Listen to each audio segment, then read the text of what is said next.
Tov à tout le monde.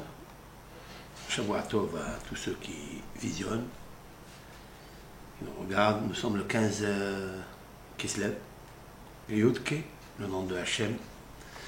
Sûrement qu'on va essayer d'extraire de ce nom Kadosh les deux premières lettres du tétragramme, de la lumière, le Yud et le He, c'est 15. Et Yud c'est sagesse, Chokhma, et He c'est Bina, intelligence. L'intelligence et la sagesse lui appartiennent. On lui demande à Hachem toujours de nous nourrir,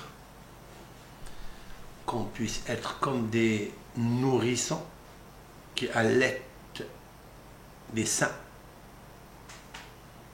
de Akadosh Baruch Hu. Béni, saint béni soit-il,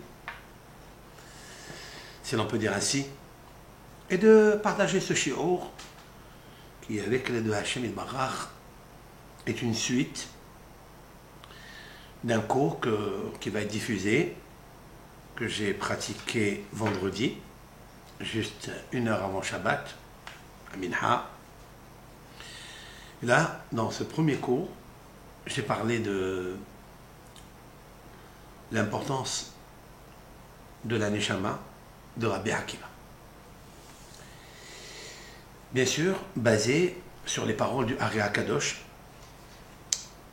que Rabbi Akiva, personnage unique, qui a eu le mérite de travailler sur lui, d'annihiler surtout l'orgueil.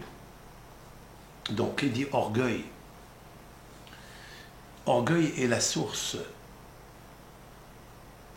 qui cause toutes les colères de l'homme, la jalousie. Et vous savez ce que la jalousie, c'est la course aux honneurs. Je vais faire mieux que l'autre. Je suis mieux que l'autre. Je regarde l'autre très bas. Ça entraîne une catastrophe à l'homme, c'est-à-dire la perte de son contrôle et la perte de sa mémoire et la perte de tout. Comme nos sages, on l'ont dit dans les maximes de nos pères, Kin'a ve'a ta'ava ve'a kavod, la jalousie, la course au plaisir, le désir, ve'a kavod et la course aux honneurs, motzi'i meta adam min ha'olam. Ils font sortir littéralement l'homme de son monde. Il n'est plus dans son monde. Il n'est plus.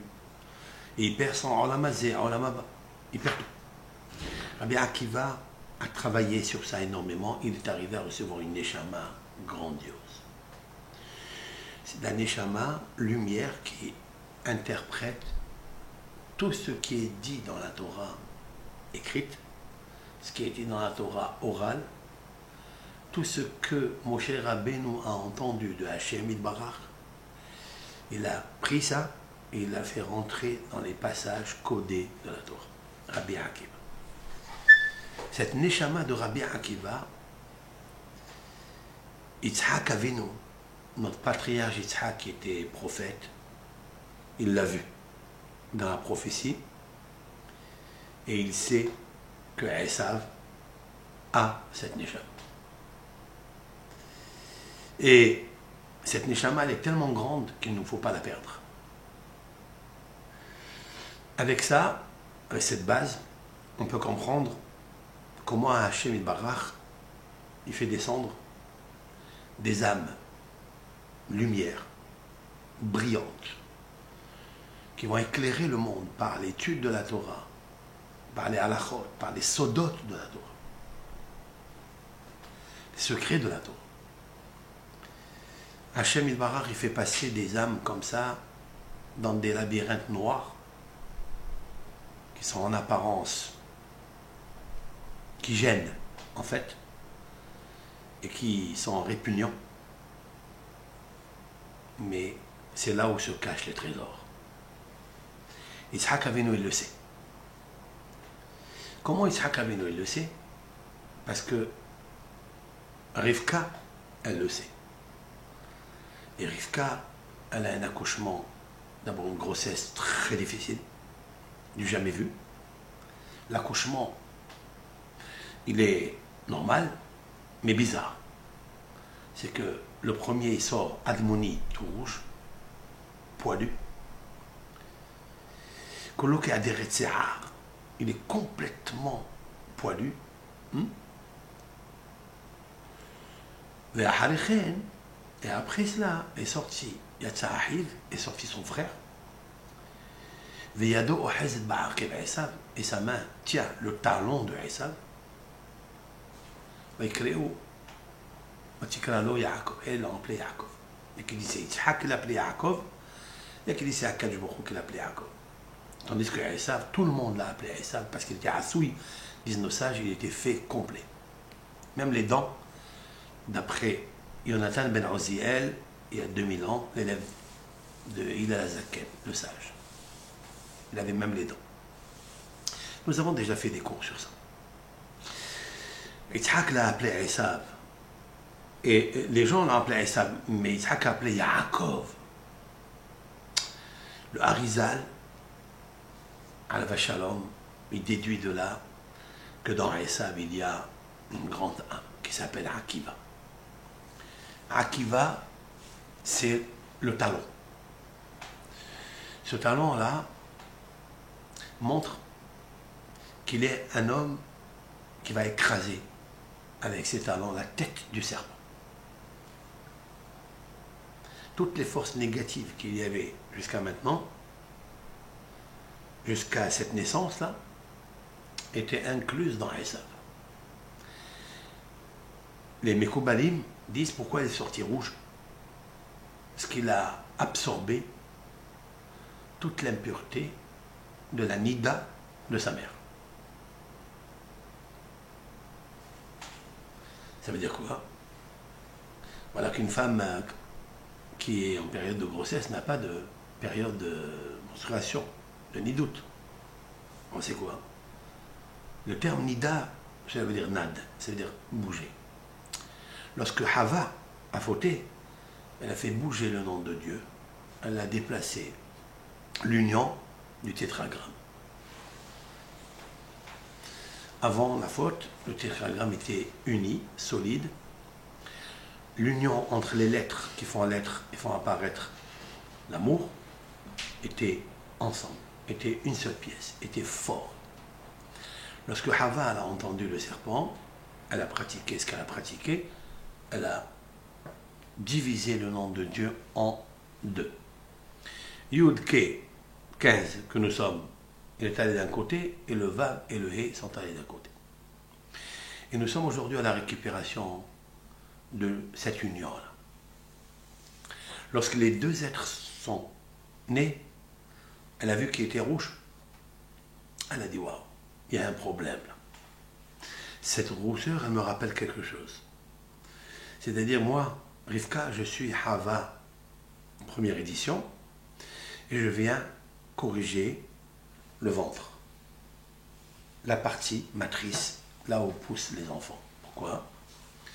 Parce que, étant donné qu'elle a absorbé le conseil du serpent, elle l'a absorbé, elle a dérangé sa matrice. Sa matrice, aujourd'hui, elle a ce qu'on appelle Zohamat Anash. Zohama, ça veut dire, c'est un venin, on va dire comme ça, spirituel. De la même façon qu'il existe un venin du serpent qui tue. Et donc l'homme, Adam, il perd le Aleph, il lui reste que du dam, il reste que du sang, puisqu'on enlève le Aleph, c'est-à-dire sa lumière, son or, sa shérina, sa lucidité, son esprit, sa volonté. Il quitte le Aleph, il reste que du dam, que du sang. C'est la raison pour laquelle, une des raisons pourquoi la femme qui a commis la faute, la première, elle a cette période de nidout. Pour évacuer le sang, mais en fait, ce sang-là, il vient d'un autre venin. Du venin du Samer même Aleph Lamed, c'est-à-dire Samer même. C'est la force du mal masculine.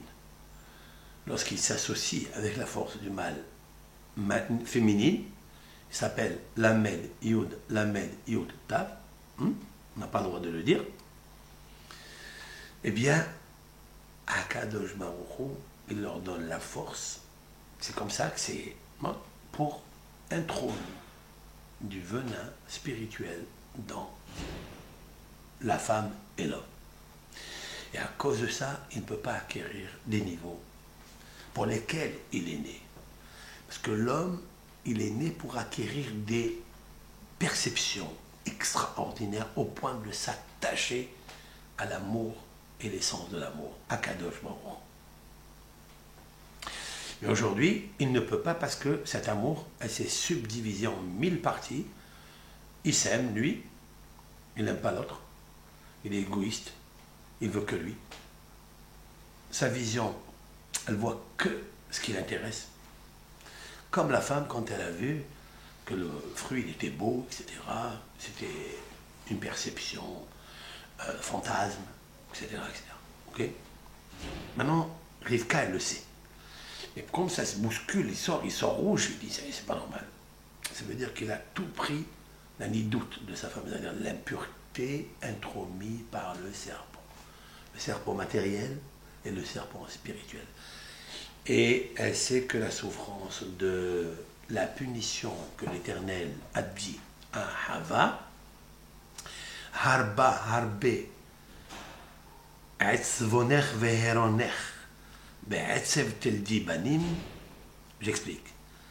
Je multiplierai ta souffrance dans l'accouchement, dans la grossesse. C'est marqué. Eh bien, elle est en train de s'accomplir chez elle. Clair. Très bien. Maintenant, le second, il sort. Et le second, il touche avec sa main Viyado au Hezet. Et sa main, elle touche Ba'akev Esav. Elle touche comme si elle voulait prendre quelque chose de son grand frère. On appelle ça Be'akev Esav. C'est-à-dire le talent de Esav. Ces mots de la Torah, ces deux mots-là, avec l'aide de Hachem, veut dire énormément de choses. Le Harizal en premier, et les ont suivi les autres, c'est que Yaakov, il veut prendre la Neshama qui est à l'intérieur de Esav, qui en fait, elle n'est pas à la tête. Si elle était la Neshama de Rabbi Akiva dans la tête de Esav, il serait plus grand que Yaakov. Et c'est lui qui aurait été le Bechor, le premier-né. Il aurait servi dans le Beth Amikdash de l'époque. Il aurait reçu toutes les bénédictions de son père. Et son père le sait. Qu'est-ce qu'il sait, son père? Il est marqué « Vayehav Yitzhak et Esav » et Yitzhak, il aima Esav ki tsaïd befiv. Parce que il lui a apporté, d'après le sens simple, que Rashi rapporte, Shahaya Mevilo Saïd Befiv, parce que Esav apportait à Yitzhak du gibier qu'il posait dans sa bouche et qu'il mangeait. Ben, c'est vrai. Pour ça, il aimait Esav. Mais ça, c'est le sens le plus simple. C'est vrai qu'on peut aimer quelqu'un qui nous gâte, mais ça peut s'adresser à nous. Mais s'adresser à Yitzhak Avinu, ça sera très difficile de s'adresser à Yitzhak Avinu. Yitzhak Avinu, et la Torah va nous parler de ça, c'est qu'il y a sûrement un sod caché dedans. Le deuxième qu'il y a, c'est que Yitzhak, il va aimer Esav qui tsaïd befiv, parce qu'il pensait que Esav était un homme très tzaddik. Et qu'il était strict et rigoureux, parce qu'il lui demandait, papa, comment on fait la dîme du sel, comment on fait la dîme de la paille, alors que ce sont deux aliments, deux éléments pour lesquels on ne fait pas la dîme. Alors Yitzhak, il s'est dit, tiens, mon fils, c'est un chacham, il veut la Torah, il veut faire bien. Mais Rivka, elle savait que c'était tout ça du cinéma et de la flatterie pour son père. La troisième explication, je vais m'arrêter là, c'est que Yitzhak, il savait ce que je viens de dire maintenant. Yitzhak et Esav qui tsaïd befiv. C'est quoi tsaïd? Il avait du gibier dans sa bouche. C'est quoi le gibier? Alors j'ai dit comme ça. La valeur numérique de tsaïd, on va calculer ensemble. Parce que les mots ont leur résonance, ont leur nucléaire. La numérique de tsaïd, qui veut dire gibier. Tsadi, c'est 90. Yud, c'est 10. Ça fait 100. Après, Dalet, c'est 4. Ça fait 104. 104, c'est quel chiffre? 104, c'est un bon chiffre. Il y a beaucoup qui montent à la Torah, qui disent j'offre 104 euros. C'est quoi? C'est la valeur numérique, 4 fois le nom de Hachem. Oui? Yitzhak, il a dit que dans Esav, il y a toute la Torah entière. La Torah écrite et la Torah orale. Ki tsaïd befiv. C'est quoi befiv? Torah chez Béalpé. La Torah orale. C'est ça le grand gibier qu'il y a dans la bouche de Esav. Et c'est quoi ça? Eh bien, ce gibier-là, c'est la Torah orale que va écrire Rabbi Akiva. Rabbi Akiva va nous écrire une Torah extraordinaire. Cette Torah-là sera la Torah de la Mishnah. D'accord? Alors voilà pourquoi Yitzhak, il a aimé Esav. Tu sais pourquoi il est rouge? J'ajoute maintenant. Tu sais pourquoi il est rouge, il est sorti rouge? Parce que la Torah écrite, c'est du noir sur du blanc. Mais la Torah orale, c'est du rouge sur du blanc. Pourquoi? Parce que la Torah orale est très difficile à étudier. Il faut beaucoup peiner pour étudier le Talmud. Énormément peiner. Ça n'est pas tout le monde qui est grand dans le Talmud. On est grand dans les commentaires de Paracha, du Humash. Mais connaître, avoir une maîtrise et une connaissance parfaite sur la Mishnah, sur les traités de la Mishnah, sur les traités de la Gemara, très difficile. Très, très, très dur. Pourquoi? Pourquoi c'est difficile? Essaye. Tu vas voir pourquoi. Parce qu'il y a tellement de paramètres, tellement de connexions, tellement de cheminement intellectuel. Très, très difficile. Il faut s'asseoir pour le faire.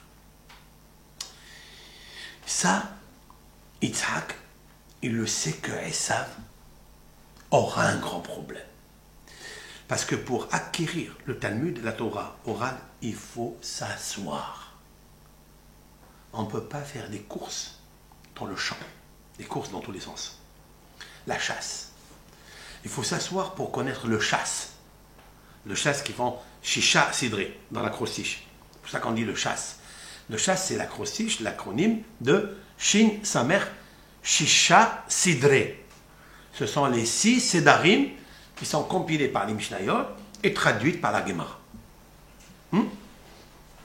Ça, il faut s'asseoir.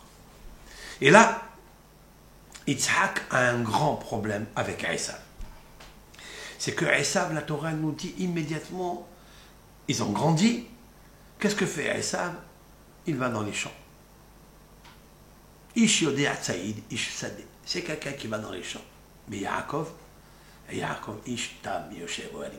Yaakov, il est assis en train d'étudier la Torah.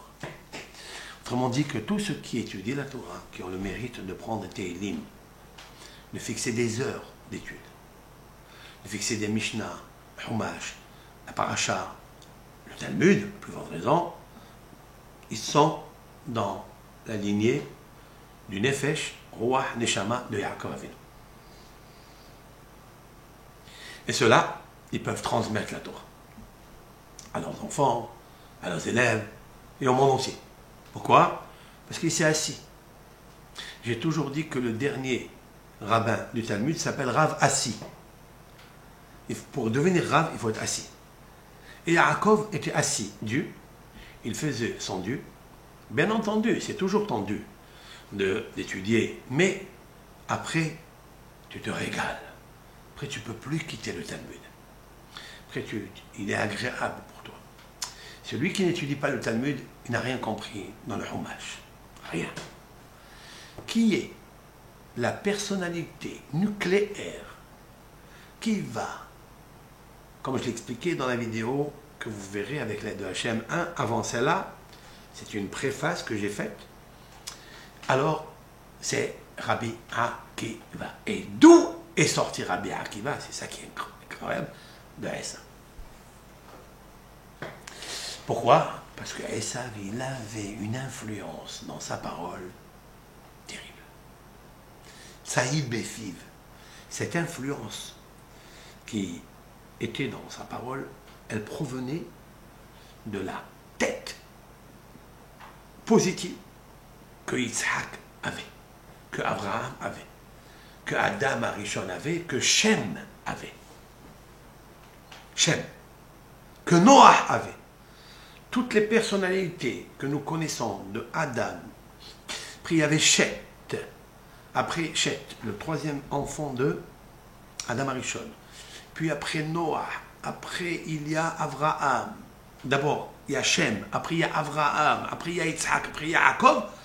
Normalement, le premier qui est sorti rouge, c'est pour nous dire que cet homme-là, il est puissant dans la Chokhma du Talmud. Ça veut dire qu'il pouvait tout rafler. Et il était fait.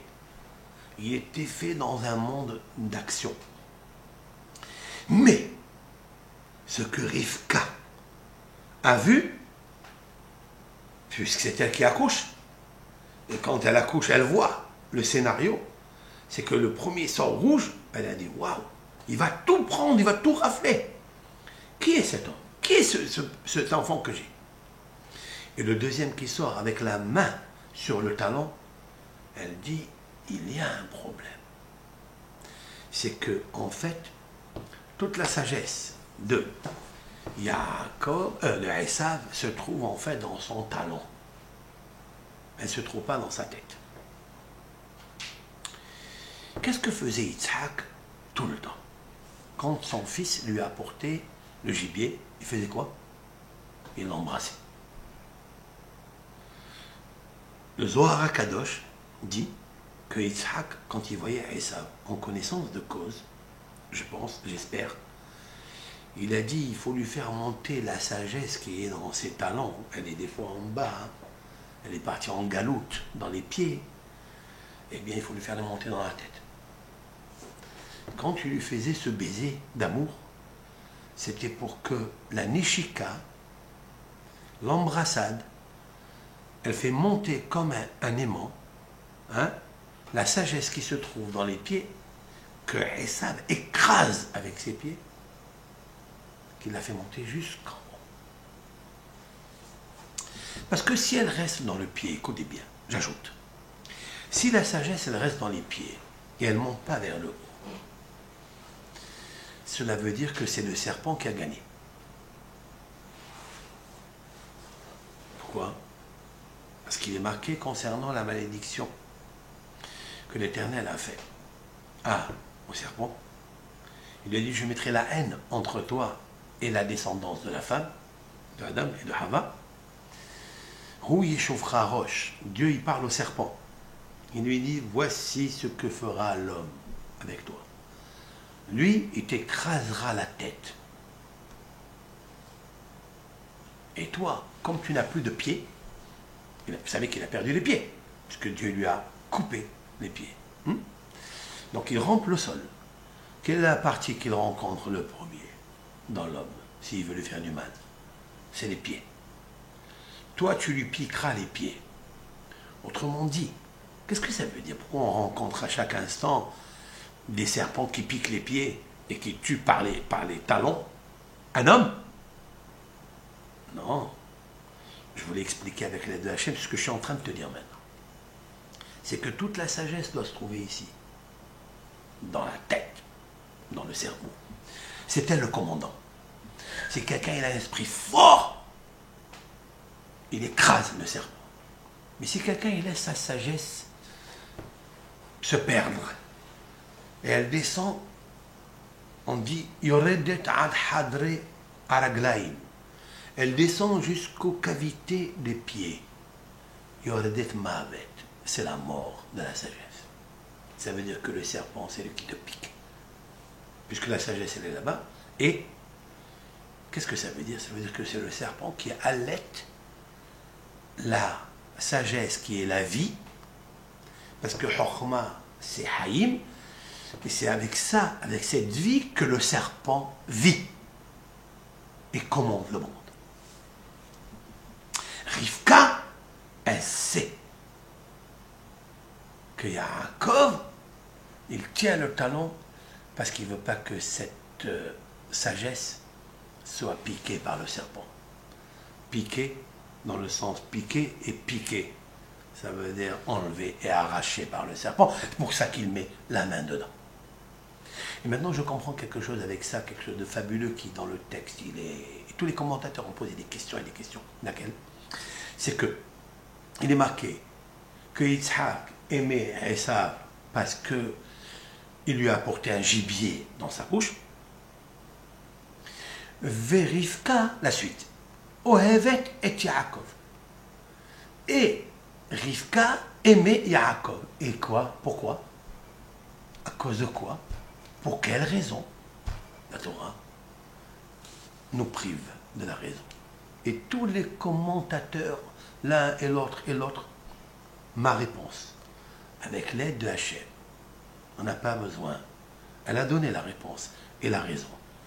Verivka ohevet et Yaakov. Yaakov. C'est quoi Yaakov? Ce que je viens de t'expliquer. Pourquoi il a mis le talon dedans? La main. Il a pris sa main, il l'a posé sur le Akev. C'est pour ça qu'il s'appelle Yaakov. Parce que le Yud, c'est la sagesse. Le Yud,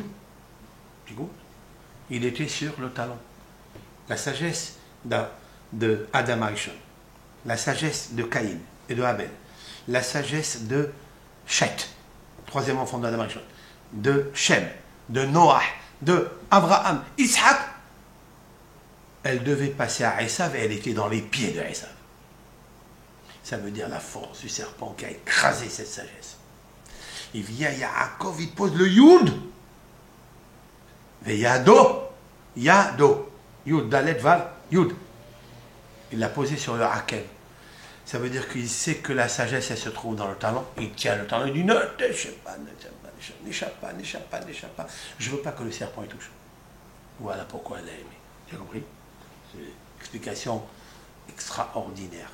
Maintenant, Esav avait grandi, il fait ce qu'il fait. Puis Yaakov, il lui prend le droit d'aînesse. C'est légitime, il lui a vendu le droit d'aînesse pour un plat de lentilles. Plantain rouge. Et puis après, grâce à ça, il va rentrer prendre les bénédictions. Il est le Bechor. À cause de ça, il y a la haine. Maintenant, nous allons revenir au texte. Alors, gardant cet esprit, cette matrice, qui est une introduction, nous allons comprendre toute la paracha de Vaishlach grâce à ça. D'abord une question. Alors là, on va rentrer dans le verset qui est la Medhe, d'accord, le chapitre dans la paracha de Vaishlach. Vaïgva est le chapitre 38, verset 29. Dans le texte, au milieu, Vaïgva Yitzhak Vayamot. Yitzhak, donc c'est éteint et il est mort. Vaïasef el Amma. Et donc, il a quitté son... Asef ici, ça veut dire quitter. Hein, pas Asef, ça veut dire qu'il a rassemblé. Non. Vaïasef, ça veut dire retiré. Il s'est retiré de son peuple. Zaken ou Svayamim. Vieillard et rassasié de ses jours. C'est quoi rassasié de ses jours? Ça veut dire que, je l'ai expliqué au nom des Mekoubalim et du Midrash, c'est que Yitzhak, dans sa vie, l'Éternel lui a montré le Gan Eden qu'il va avoir. On ne montre pas le Gan Eden à personne, que Abraham, Yitzhak et Yaakov. Il lui a montré le Gan Eden de son vivant avant de mourir. Pour ça, on dit Ousva Zaken, bon, vieillard. Ousva Yamim, il est rassasié parce que dans ce monde, il n'y a personne qui est rassasié. Même si tu dis la Torah. C'est très difficile. Mais si on te montre le Olam Abba que tu vas avoir, tu es ça, l'homme, il est toujours peureux de savoir où il va monter. Hein? Sa neshama, elle va atterrir où? Il a peur. Mais si on te montre dans ta vie, on te montre clair où tu es, tu vois un Gan Eden, déjà tu vis, tu te rassasies. La suite, Vaikveru Oto, et ils l'ont enterré, Esav, Yaakov Banam. Esav, Yaakov Banam. C'est-à-dire Esav et Jacob, ses enfants. Le Midrash, premier point, dit pourquoi Esav et Yaakov Banam, pourquoi les deux? Ils lui ont fait un grand kavod à Yitzhak. Même Yitzhak a mérité que son fils Yaakov, que son fils Esav soit dans l'enterrement. Ce qui n'a pas été pour Sarah. Abraham était dans son enterrement, pas dans sa mort. Quand elle est morte, il n'y avait personne. Puisqu'Abraham, il a pris Yitzhak, il l'a amené au Mont Moria pour le sacrifier. Et c'est là la cause, une des causes qu'elle est morte. Donc il n'y a personne. Après, qui est mort et que Abraham, il a eu Ishmaël et Yitzhak qui l'ont enterré. Ça c'est marqué. Donc, il était rassasié. Là aussi, Esav et Yaakov, ils l'ont enterré. Rivka, on ne parle pas de son enterrement du tout. Pourquoi? Parce que Yitzhak était aveugle. Donc il n'allait pas sortir de la maison pour aller enterrer sa femme.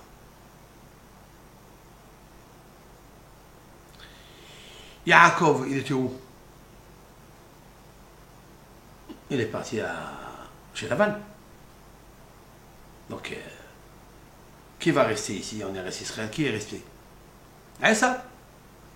Rivka, son mari, il est aveugle, il reste cloîtré à la maison. Pourquoi il est considéré moralement comme un mort? Parce qu'il reste cloîtré à la maison.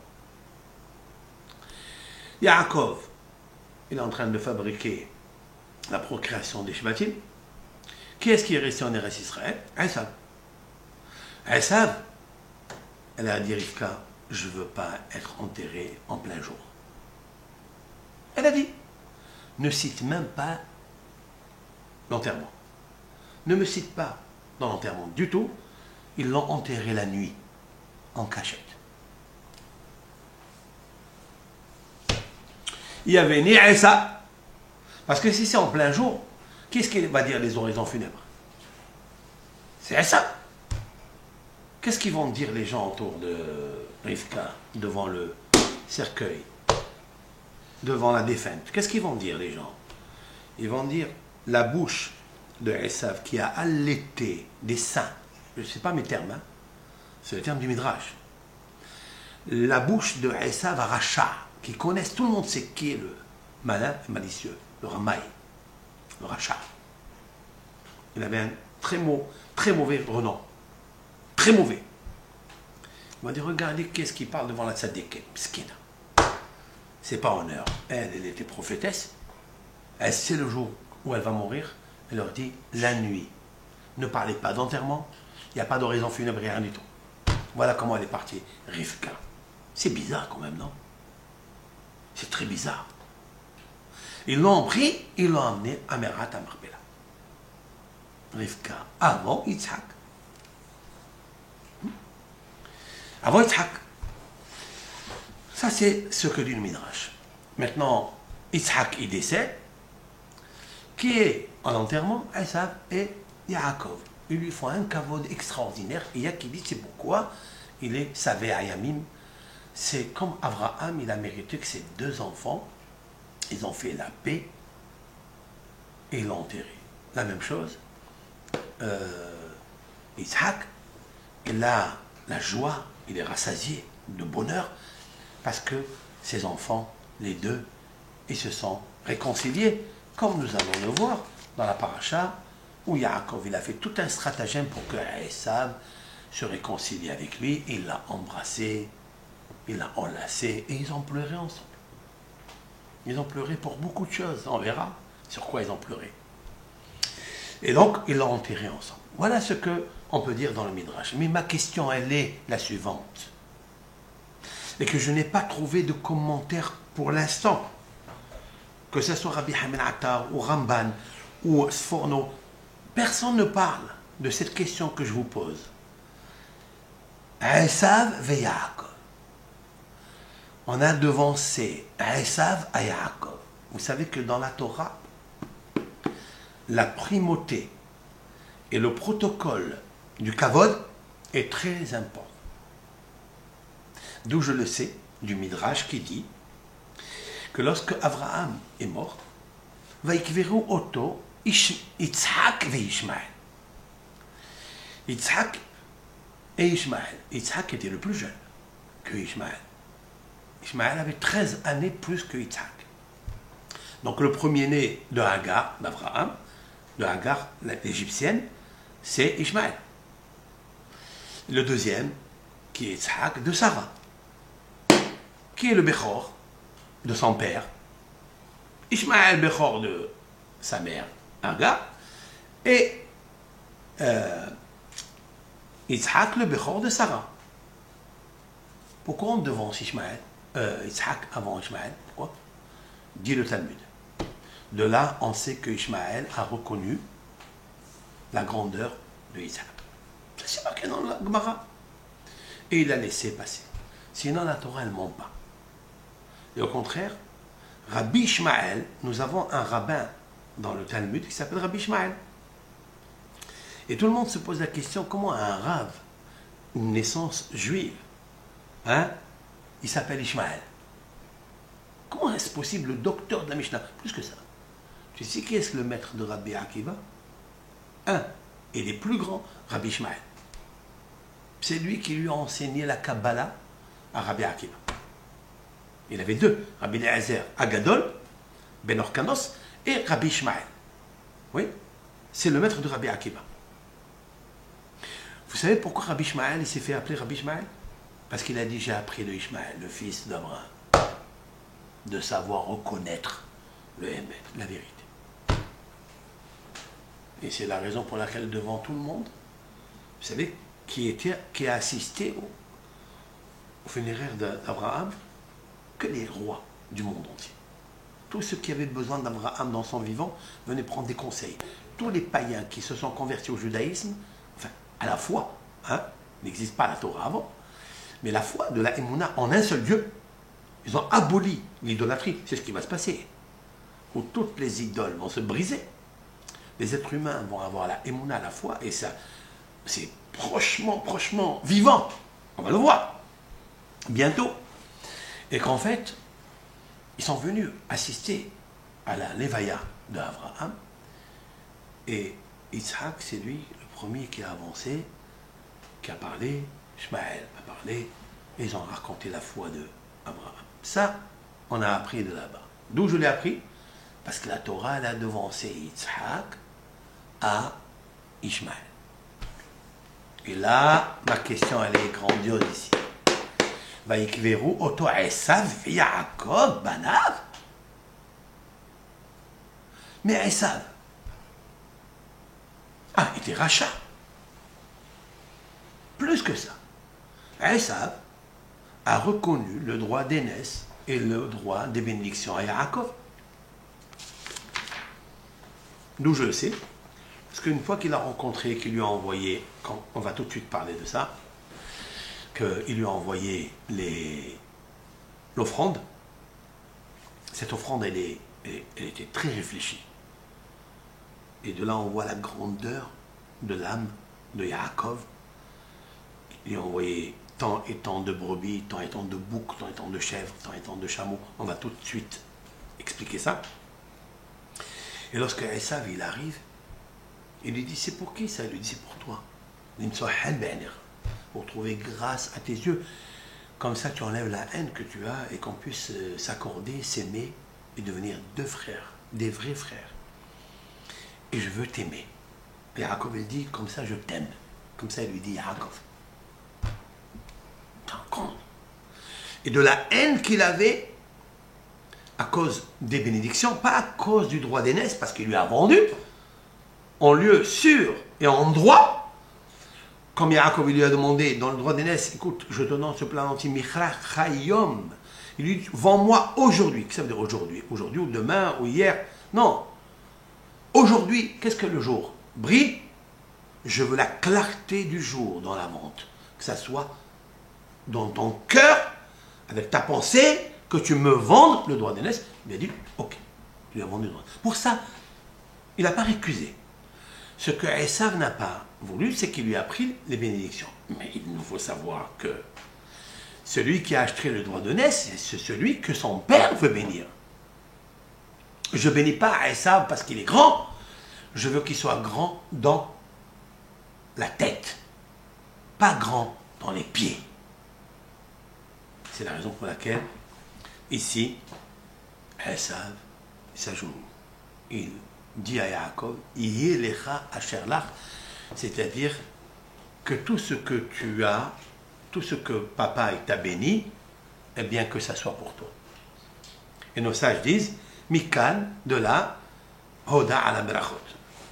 D'ici, il a avoué sur toutes les brachot. Même les brachot, il a avoué. Donc, Esav a reconnu la grandeur de Yaakov. C'est lui le Bechor, c'est le honneur. Et Bechora, Berachot, ça va ensemble. Alors pourquoi ici, lorsque la Torah, elle parle de l'enterrement, elle nous dit que Esav d'abord, après Yaakov? C'est une question bombe atomique. C'est vrai? Je peux donner deux réponses avec l'aide de Hachim. La première, c'est qui me vient à l'idée, c'est que Yitzhak a aimé beaucoup Esav parce que Esav a fait Kiboud Avay. Enfin, en tous les cas, l'honneur de son père. Il a fait l'honneur de son père. Oui. La Gemara, elle raconte que Esav s'habillait avec les vêtements de Shabbat, les vêtements de Adam Arishon. Il y a les premiers vêtements qu'Adam Arishon a reçus de Hachem. Et Esav les a récupérés de Nimrod, via le conseil de Yaakov. Il s'est battu avec Nimrod, qui était puissant. Pourquoi il était puissant? Parce qu'il avait ses vêtements et il lui a subtilisé. Ces vêtements-là, de Adam Arishon, étaient dans la Teva de Noé. Et lorsque Noé est sorti de la Teva, il a oublié les vêtements de Adam Arishon à l'intérieur. C'est lui qui devait les porter. Qui a subtilisé ça? Ham. Ham les a pris et ils se sont dégringolés jusqu'à la main de Nimrod. Et c'est comme ça que Nimrod dit Bo Tsaïd, Ifne Hachem. La Torah elle met en exergue et Nimrod était un homme puissant devant Hachem. Quelle puissance il a? Les vêtements. Dès qu'il portait ces vêtements-là, il allait à la forêt, à la jungle, tous les animaux y venaient parce qu'il y avait une odeur de Gan Eden. Esav savait qu'il y avait ça et que lui devait aller très très loin pour aller chercher les gibiers, etc. Il est venu chez Yaakov, il lui a dit, moi tu peux pas savoir comment je peux faire pour gagner Nimrod. Il lui a dit, les habits. Alors il lui a enlevé les habits, il s'est battu avec lui, et avant de se battre, lorsque Nimrod il a enlevé ses vêtements et les a posés sur un rocher, Esav a couru vite, il a presque essayé de courir, il a pris les vêtements, il les a posés, il a arraché la tête de Nimrod. Voilà ce que nos sages ont raconté. Dans le Midrash, etc. Esav a pris ses vêtements, il a dit, je fais tout ce que mon père il me demande. Tout. Il a fait Kiboud Avaim. Il y avait un rave dans la Gemara, Bishmael s'enorgueillissait de faire le kavod de sa mère parce qu'il posait ses mains. Lorsque sa maman elle descend du lit, il n'y avait pas de pantoufles. Il fait froid. Il y a le sable à l'époque, il n'y a pas de carrelage. hein, et car l'âge de la maman était âgé, car l'âge, il posait ses paumes de main pour recevoir les plans des pieds de sa mère, et avec ça, il marchait. Mais quand il a vu le Midrashim, ce que son maître lui racontait sur le kavod que Esav il faisait à son père, il a dit, je ne suis pas arrivé Karsoula, à la cheville de Esav. Esav, lorsque son père il lui a dit, va me chercher le gibier pour que je te bénisse, il est parti à la maison pour chercher le vêtement, il ne l'a pas trouvé. Il sait qu'aller dans la jungle maintenant, il y a des lions, il y a des tigres. S'il n'a pas le vêtement, il est fichu. Il s'est mis en danger parce que son père lui a dit. Qu'est-ce que son père lui dira? Et il ne le fera pas. Il s'est mis en danger, il est rentré là-bas pour aller chercher. Il a traîné. Pourquoi il a traîné? Parce que lorsqu'il a attrapé un gibier, l'attaché pour aller chercher, parce qu'il a dit deux, il est allé chercher un autre. Celui-là, le malach, il venait, il y avait un ange qui venait pour le retarder, il dénouait la ficelle, le gibier se sauvait. Comme ça, il est resté très tard. Mais il s'est mis en danger. Il courait le danger parce que une fois que tu cherches encore le gibier alors que tu l'as attaché, il s'est détaché, tu peux, Hazvé Shalom, enfin, Hazvé Shalom pour Esav, il peut être tué. Et s'il meurt, c'est grave. Pourquoi c'est grave? Hein? Bon, il n'a pas fait le caveau de son père. Deux réponses. Jamais il mourra. Parce que son père, il l'attend. C'est marqué que lorsque tu vas faire la mitzvah, que quelqu'un, ou la Torah te demande, et ton père te demande ici, en l'occurrence Yitzhak, en route, même si c'est sakana, tu n'es pas mis en danger. Pourquoi? Parce que tu dois lui ramener la chose. Parce que tu dois lui ramener. Et donc, même en allant, tu n'as pas encore eu, il n'y a pas de danger pour toi. Parce que ton père t'a dit. On le verra ça chez Yaakov. Avec Yosef dans la paracha de la semaine qui arrive. Yaakov, il sait que ses frères, ils sont très jaloux et qu'ils peuvent tuer Yosef. Il appelle Yosef et lui dit, va voir.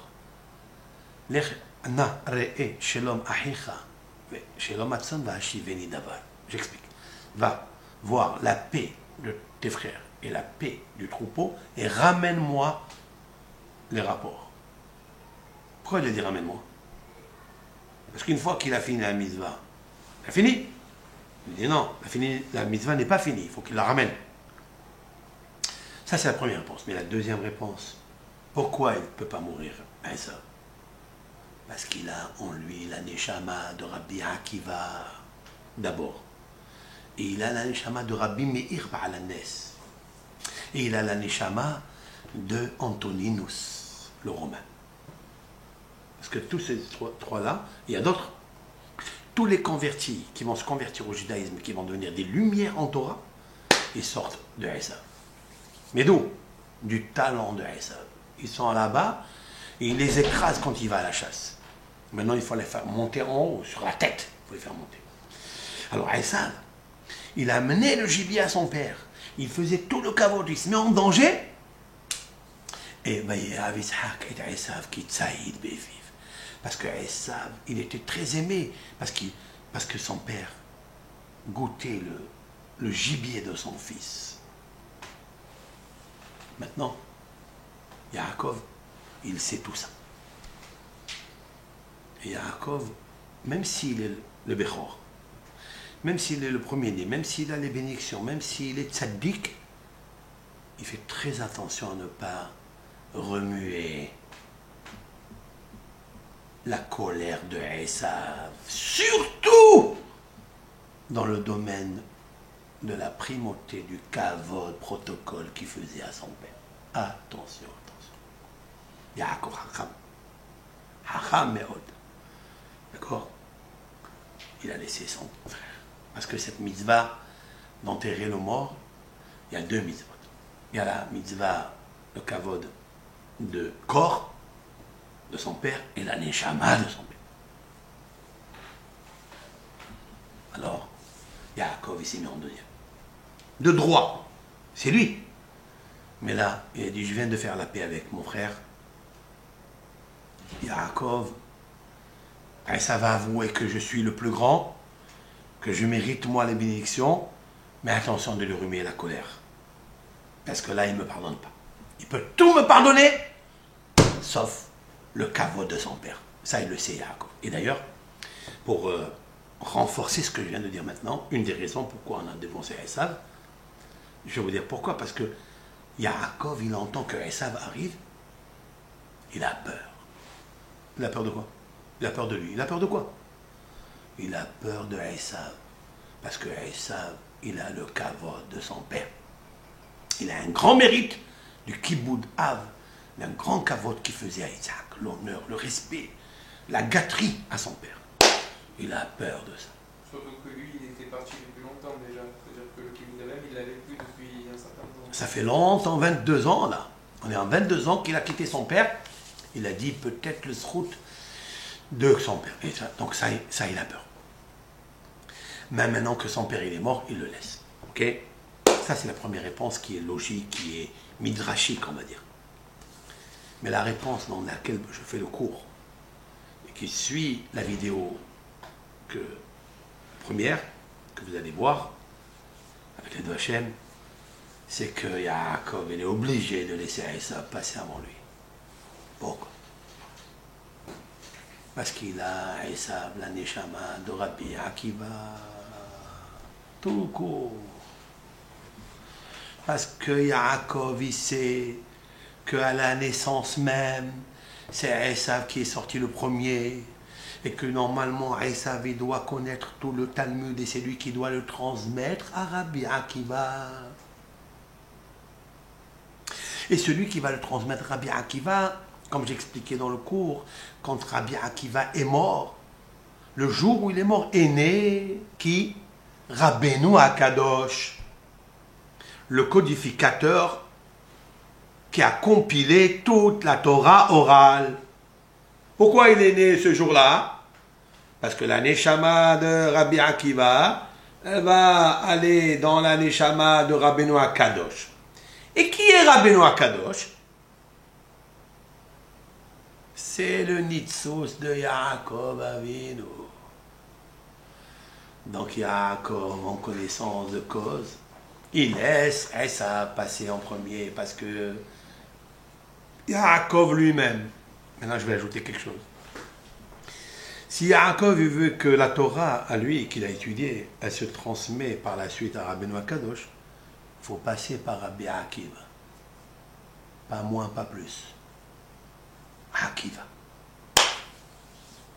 Akiva, c'est les lettres de Yaakov. Hein. Le Harizal, j'ajouterai encore une préface.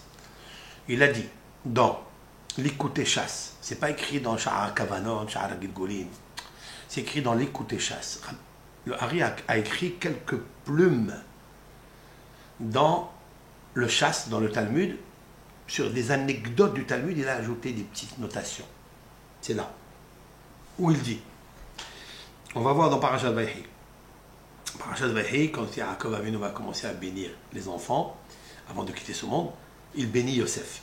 Et il va dire à Yosef,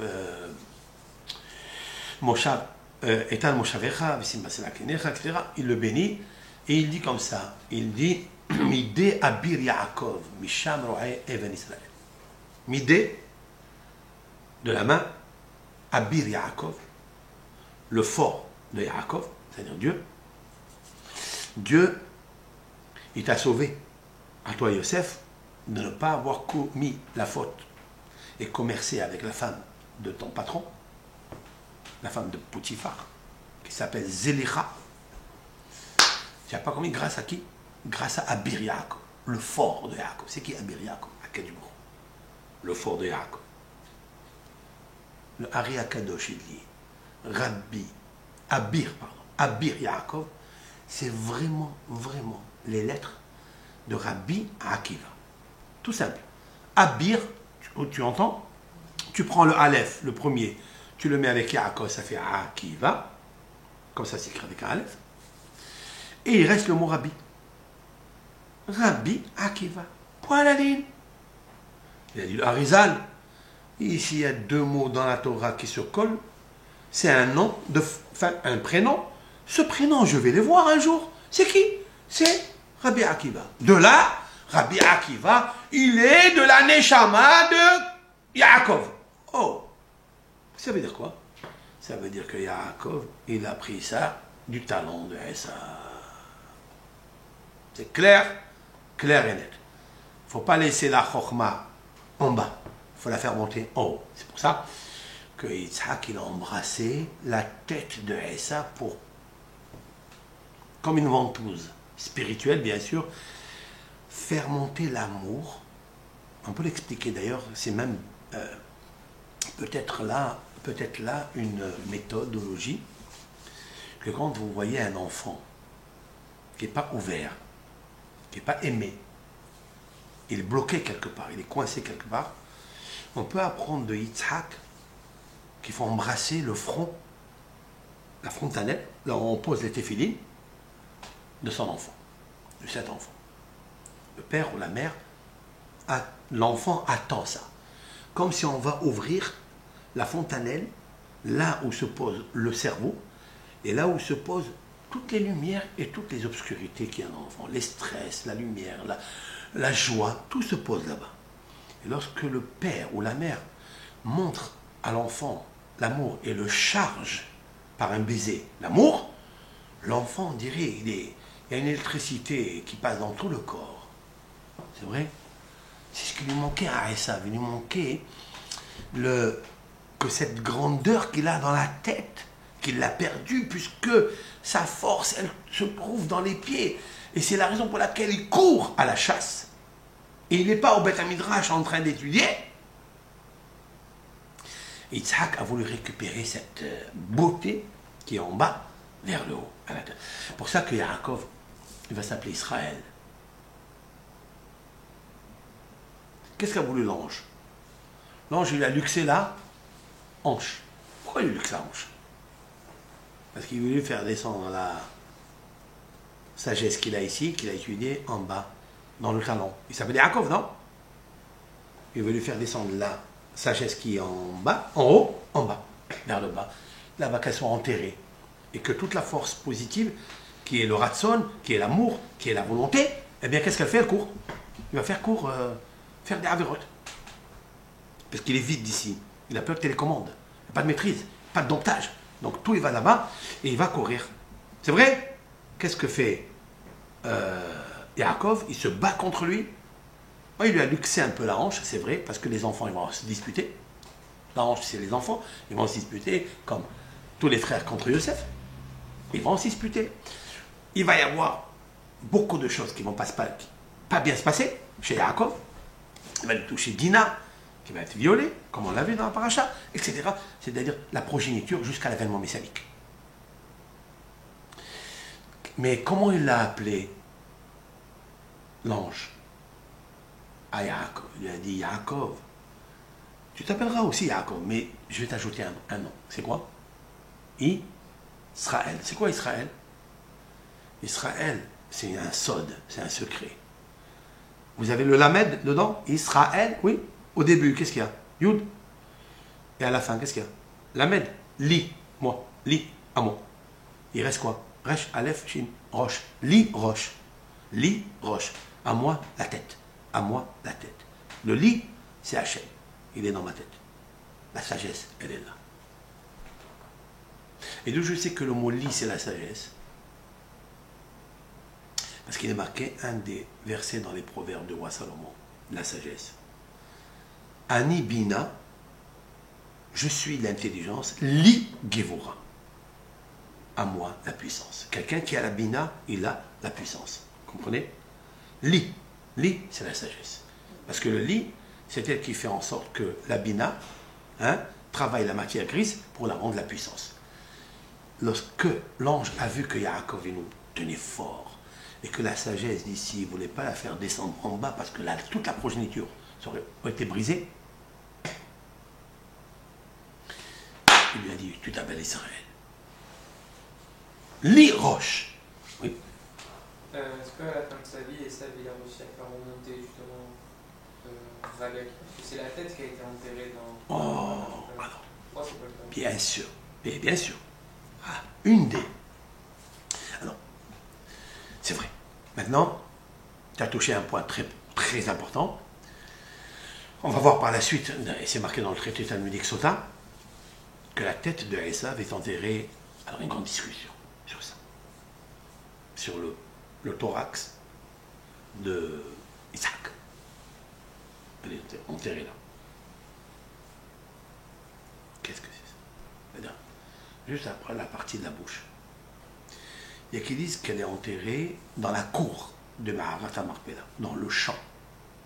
Vous vous rappelez qu'Abraham Avinu, il a acheté la caverne, il a acheté aussi le champ.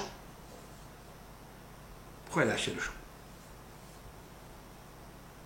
Parce qu'il sait qu'il y a la tête de Esav qui va être enterrée là-bas.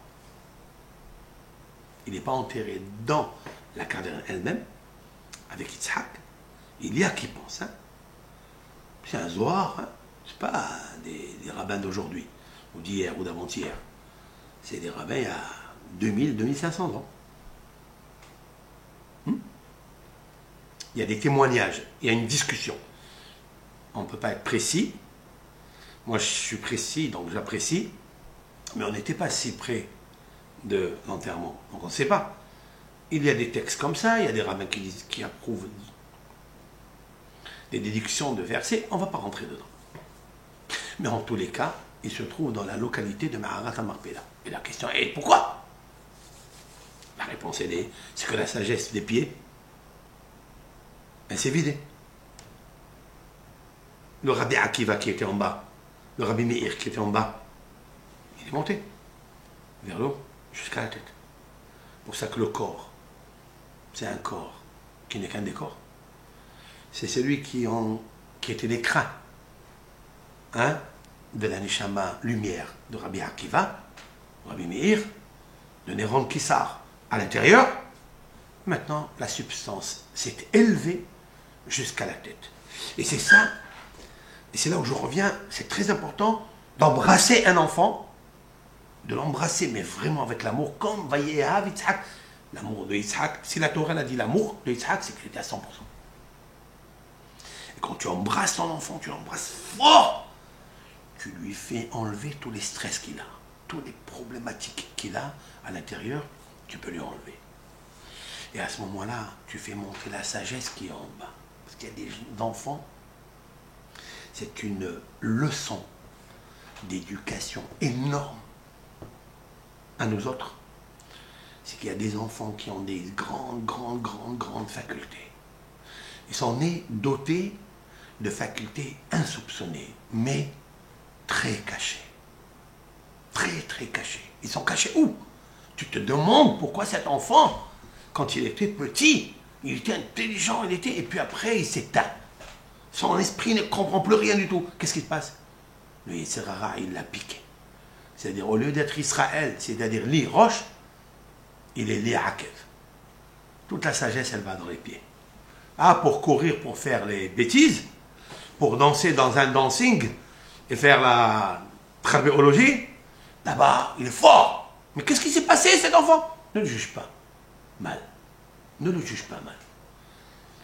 Essaye maintenant de faire comme Yitzhak et d'y aller lui faire monter la sagesse qu'il a en bas. Elle est en bas. Et d'ailleurs, même il y a des médecines chinoises, acupuncture, tout ça, ils piquent dans certains points des pieds, des talons. Eux, ils savent, ils connaissent les lésions, D'accord? Comment on appelle ça? Les endroits, hein, les veines, là où passe le sang, et là où il y a le sang, il y a le nefesh, qui est un nefesh ou adam.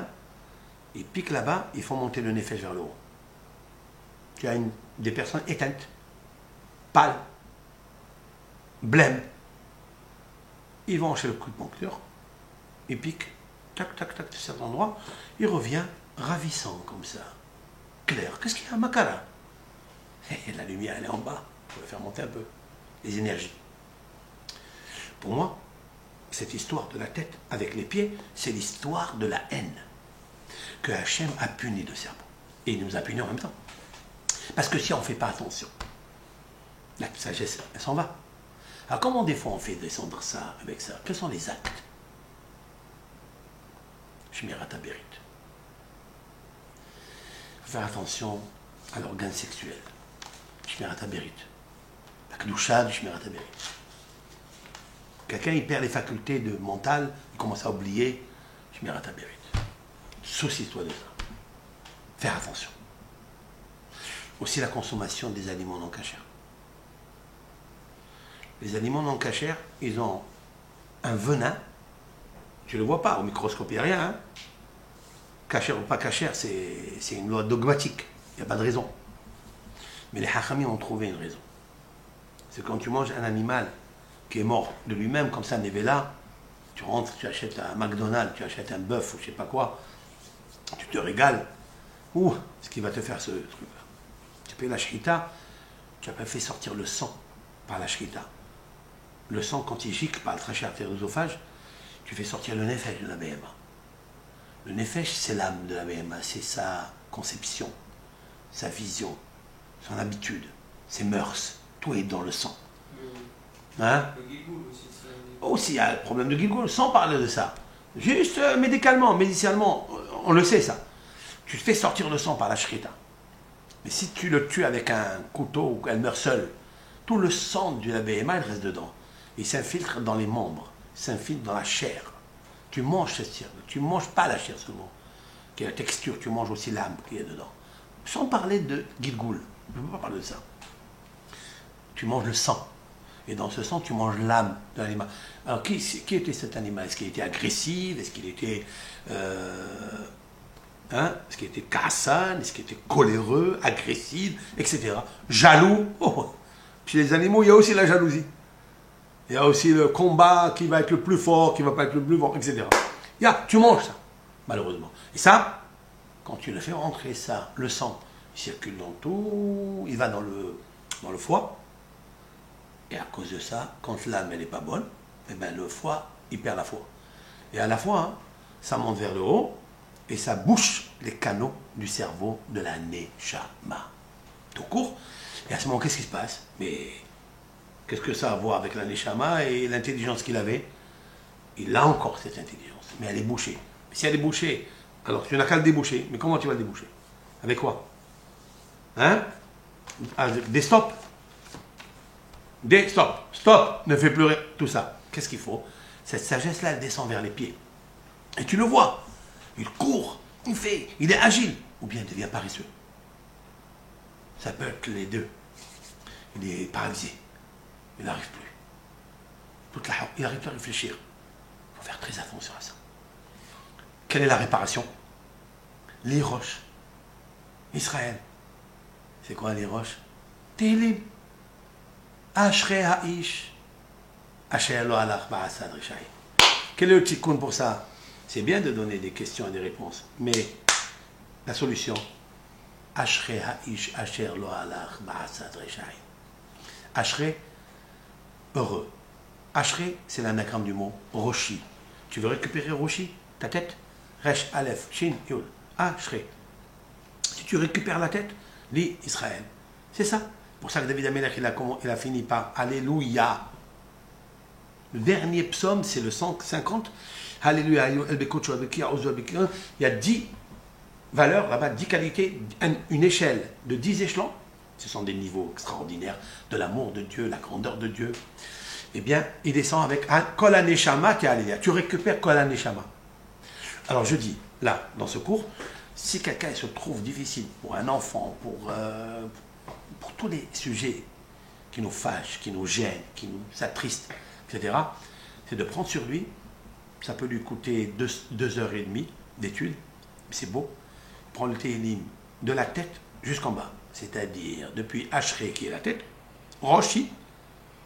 Hein, vous comprenez ce que je dis? Que le premier mot c'est Ashrei. Et le premier mot c'est l'anagramme du mot Roshi, ma tête. Comment je récupère ma tête? Ça veut dire mon âme. Avec quoi je termine? Quelle est la queue? La tête. C'est ça. Mais le ekev, le talon du Teilim, c'est le 150e. Oui. Et là-bas, c'est marqué Kol HaNeshama Tehalelia Alléluia. Pourquoi elle termine avec Kol HaNeshama? Tu récupères Kol HaNeshama. Si des fois, tu as une intelligence au tiers, ou au quart, ou à la moitié, ou aux trois quarts, il te manque quelque chose. Eh ben voilà, commence tout le télim, lis, mais ne parle pas. Au moment où tu lis ces télim de HKZ, tu parles pas. Tu éteins ton portable, tu t'isoles à la synagogue ou la Hazara, si c'est des femmes qui étudient seules. Tu utilises deux télim, tu verras comment la tête elle revient. Il y a tellement des lumières électriques qui passent dans ton corps. En fait, j'allais dire que lire les télim, c'est recevoir le baiser de David, ou de Isaac, ou d'Abraham, ou de Moshe. C'est quoi un baiser? C'est se coller. Eh bien, c'est ça que tu fais. Tu te charges avec l'électricité, qui est l'électricité de la Torah, de Téhilim. D'accord? Voilà donc, un petit cours. Maintenant, je voudrais continuer après avec l'aide de Hachem pour essayer de rentrer tout ça dans le texte. Et Ratson, que la Kébourou nous aide. Et le cours numéro 3 que je voudrais faire, c'est expliquer comment Yaakov a réussi à faire monter le Rabbi Akiva, Neshama, les intelligences, Nitzotzot HaKedusha, à l'intérieur de Esav qui était dans les pieds, comment il a réussi à les faire monter dans la tête. Ce qu'on a vu ailleurs, c'est qu'il l'a embrassé. Il va l'embrasser, mais ce baiser-là, il y a beaucoup à parler dessus, et c'est ça, avec l'aide de Hachem, je voudrais diffuser un autre chiro pour la prochaine fois. Kol Tov.